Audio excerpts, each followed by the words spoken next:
안녕하세요. 남문통닭표 수원안갈비통닭의 오정석 부장입니다. 제가 지금의 수원안갈비통닭 교육창업 담당 부장으로 있기 전에 치킨집을 운영하다가 가게 하나 말아먹은 이야기를 하려 합니다. 전 사실 저희 대표님과 지인의 인연으로 남문통닭 초창기 오픈 멤버였습니다. 그리고 남문통닭에서 제 포지션은 총괄 매니저 역할이었거든요. 가게에 필요한 물품 사입, 재고 관리, 그리고 알바 및 직원 관리, 월말 결산 등이 있었죠.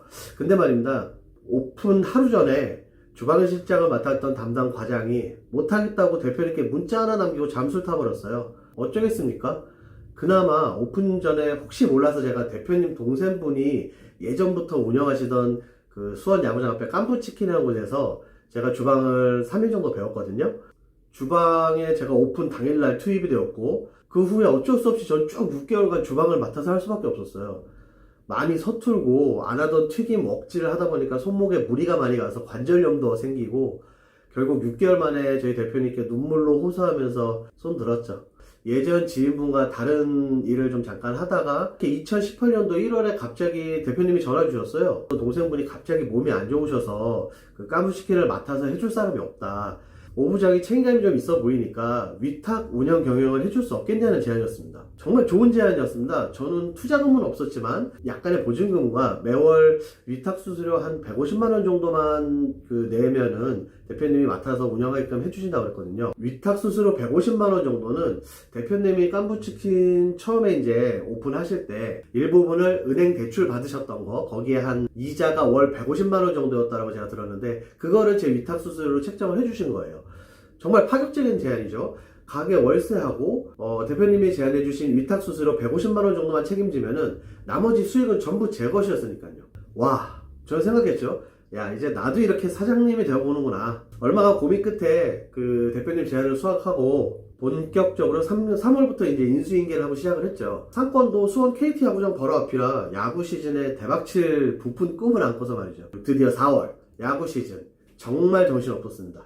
KT 홈 경기 있는 날에는 일 최고 매출 200을 넘긴 적도 있었어요. 그렇게 4, 5월, 6월을 흘러가면서 매출도 잘 되고 장사도 잘 되는데 늘지를 않는 거예요. 다 그 수준이지. 야구 있을 때만 잠깐 잘 되고, 야구 시즌 끝나고 점차 날이 추워지니까 홀 손님도 줄고, 또 야구장 앞이라고 평수는 25평밖에 안 되는데 월세는 한 달에 400만 원이나 해서 야구 시즌까지는 꾸역꾸역 버텼는데, 정신 차리고 보니까 11월부터는 월세도 밀리기 시작하더라고요. 굉장히 매출이 허덕였던 게 생각해보니까 바로 프랜차이저 이 구조 때문이었어요.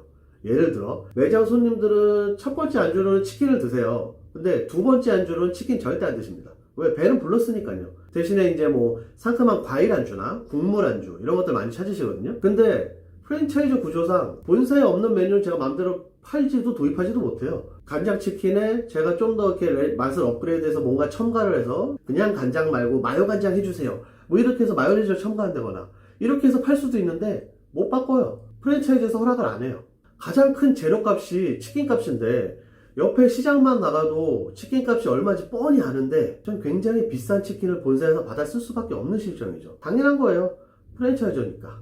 가장 큰 재료값인 치킨값은 분명 동네 시장 치킨값이 얼마인지 뻔히 아는데 이 비싼 치킨을 가게 폐업하기 전까지는 본사에서 받아 써야 한다는 거죠. 당연하죠. 프랜차이즈니까. 만약에 걸리면은 가맹 해지당하거든요.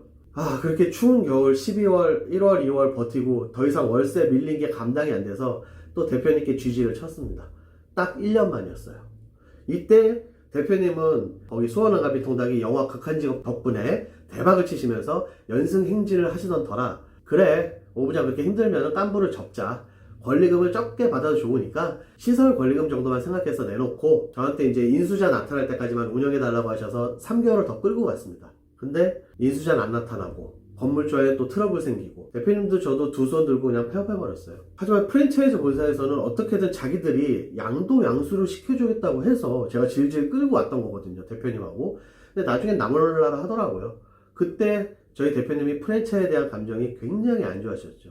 그 이후에 남문통닭이 수원안갈비통닭으로 매월 계속 매출 기록 갱신을 하고 있자 대표님이나 주변 지인들이 당연히 손님들도요, 가맹문을 계속해 왔어요. 대표님께 하지만은 대표님은 가맹점 사업은 전혀 생각이 없으시고 프랜차이즈에 대한 감정도 굉장히 안 좋으셨는데 끊임없이 문의가 들어오니까 그런 프랜차이즈 방식 말고 개인 창업의 장점 그리고 또 프랜차이즈의 장점을 모두 담아서 서로 상생 구조를 만들어 보자. 그렇게 내부 논의를 하시고 담당 영업부장으로 그래도 깐부치킨을 끝까지 책임지고 운영해준 저를 좀 잘 봐주셔서 교육 창업을 이렇게 진행하게 되었던 겁니다. 2019년 작년 7월에 시작해서 벌써 딱 1년 됐네요. 이제 1기인 10호점까지 오픈하는데 올해 3월까지 걸렸거든요. 3월부터 코로나 터지고 나서 4월, 5월, 6월, 7월 지금 한 3, 4개월 지났는데 벌써 19호점까지 계약 완료되었고 2기는 이제 20호점 딱 하나 남았습니다. 저희 그 수원학업통닭 교육 창업을 결정해 주신 점주님들께 정말 감사드릴 따름이고요.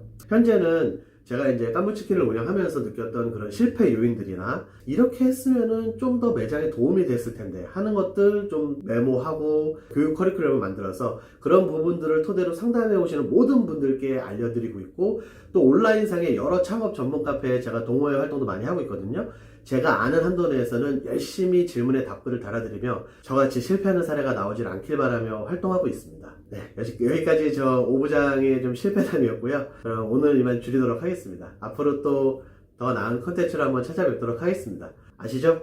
구독과 좋아요는 오부장이 일하는데 큰 힘이 됩니다. 감사합니다.